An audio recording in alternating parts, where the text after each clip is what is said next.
ओम नमः शिवाय, ओम नमः शिवाय, ओम नमः शिवाय। 40वें अध्याय में हमने देखा भगवान शिव की बारात हिमालय पर्वत की ओर प्रस्थान करती है, हिमालयपुरी की तरफ। अब 41वां अध्याय देखेंगे हम, मंडप वर्णन व देवताओं का भय। ब्रह्मा जी बोले, हे मुनि श्रेष्ठ नारद, तुम भी भगवान शिव की बारात में शहर शामिल हुए थे। भगवान शिव ने श्रीहरि विष्णु से सलाह करके सबसे पहले तुमको हिमालय के पास भेजा। वहां पहुंचकर तुमने विश्वकर्मा के बनाए दिव्य और अनोखे मंडप को देखा तो बहुत आश्चर्यचकित रह गए। विश्वकर्मा द्वारा बनाए गए विष्णु ब्रह्मा समस्त देवताओं की मूर्तियों को देखकर यह कह पाना कठिन था कि ये असली है या नकली।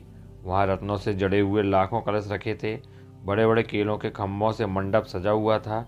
तुम्हें वहाँ आया देखकर शैलराज हिमालय ने तुमसे पूछा कि मैं देवर्षि क्या भगवान से बारात के साथ आ गए हैं। तब तुम्हें साथ लेकर हिमालय के पुत्र मैनाक आदि तुम्हारे साथ बारात की अगवानी के लिए आए। तब मैंने और विष्णु जी ने भी तुमसे वहाँ के समाचार के बारे में पूछा। हमने तुमसे यह भी पूछा कि शैलराज हिमालय अपनी पुत्री पार्वती के विवाह भगवान शिव से करने के इच्छुक हैं या नहीं, कहीं उन्होंने अपना इरादा बदल तो नहीं दिया है। वह प्रश्न सुनकर आप मुझे, विष्णु जी और देवराज इंद्र को एकांत स्थान पर ले गए और वहाँ जाकर तुमने वहाँ के बारे में बताना शुरू किया। तुमने कहा कि हे देवताओं, शैलराज हिमालय ने शिल्पी विश्वकर्मा से एक ऐसे मंडप की रचना करवाई है जिसमें आप सब देवताओं के जीते जागते चित्र लगे हुए हैं। उन्हें देखकर मैं तो अपनी सुध-बुध ही खो बैठा था। इसे देखकर मुझे यह लगता है कि गिरिराज आप सब लोगों को मोहित करना चाहते हैं। यह सुनकर देवराज इंद्र भय के मारे कांपने लगे और बोले, हे लक्ष्मीपति विष्णु जी, मैंने त्वष्टा के पुत्र को मार दिया था, कहीं उसी का बदला लेने के लिए मुझ पर विपत्ति ना आ जाए। मुझे संदेह हो रहा है कि कहीं मैं वहाँ जाकर मारा ना जाऊँ।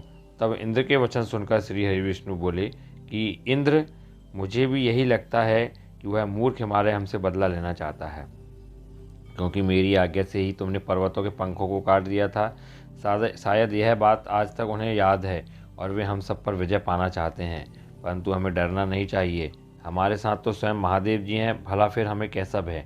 हमें इस प्रकार गुपचुप बातें करके देखकर भगवान शिव ने लौकिक गति से हमसे बात की और पूछा, हे देवताओं, क्या बात है, मुझे स्पष्ट बता दो। शैलराज हिमालय मुझसे अपनी पुत्री पार्वती का विवाह करना चाहते हैं या नहीं। इस प्रकार यहाँ व्यर्थ बातें करते रहने से भला क्या लाभ। भगवान शिव के इन वचनों को सुनकर नारद तुम बोले, हे देवादिदेव शिव जी, गिरिजानंदिनी पार्वती से आपका विवाह तो निश्चित है, इसमें भला कोई विघ्न बाधा कैसे डाल सकता है।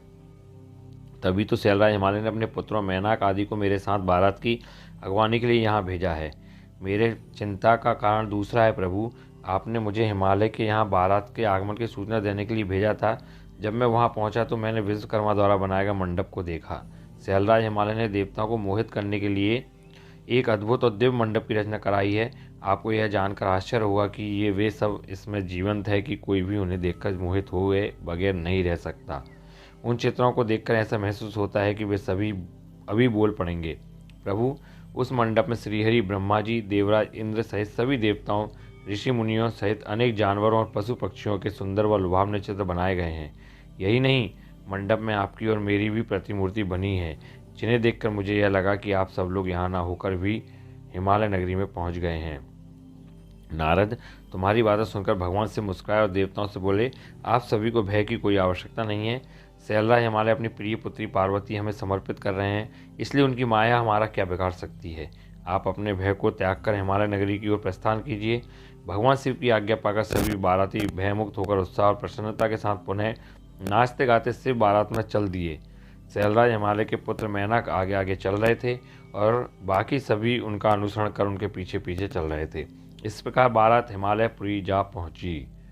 तो ये 41वां अध्याय था जिसमें बारात हिमालयपुरी जा रही है और मंडप का वर्णन और देवताओं का भय उसका उसमें वर्णन किया गया है।